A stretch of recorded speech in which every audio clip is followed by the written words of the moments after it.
তুমি মসজিদে যাও নাই বহু বছর, কিন্তু মসজিদের খাট তোমার কাছে আসবে। তুমি হয়তো মসজিদে যাওয়ার টাইম পাও নাই, তুমি অনেক ব্যস্ত চ্যানেল নিয়ে, তুমি অনেক ব্যস্ত এডিটিং নিয়ে, তুমি অনেক ব্যস্ত কাটিং আর শুটিং নিয়ে, মসজিদে যাওয়ার টাইম তোমার হয় নাই।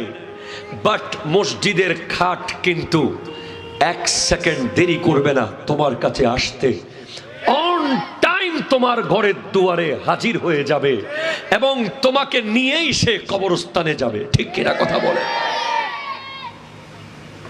কোরআন বলছে আল আখিল্লাউ ইয়াউমাইযিন বাদুহুম লিবাদিন আদু ইল্লাল মুত্তাকিন।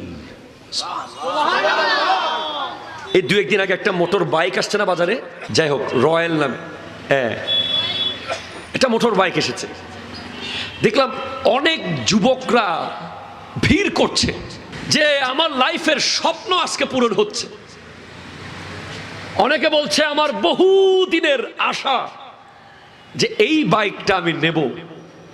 অনেকে বলছে আমার বহু দিনের জমানো স্বপ্ন, এই বাইকটা আমি নেব। বাইক নেওয়ার পরে কি হয় আমরা দেখেছি, ওই ঢাকার বিভিন্ন স্পটগুলোতে আমরা দেখি, চট্টগ্রামের বিভিন্ন জায়গায় আমরা দেখি বাইক স্টান হয়। ঠিক কিনা জোরে বলেন না? এমন স্টান হয় বাইকের যে এক চাকার উপরে দৌড়াদৌড়ি করা, এক চাকা নিচে রেখে আরেক চাকা উপরে তুলে চালানো এবং ডিরেক্ট বাইকের উপরে উঠে চালিয়ে নিয়ে যাওয়া। বাইক নিয়ে এমন এমন অবস্থা হয়, বাইক কেন্দ্রিক বন্ধুত্ব। যার কাছে সেম ব্র্যান্ডের একটা বাইক আছে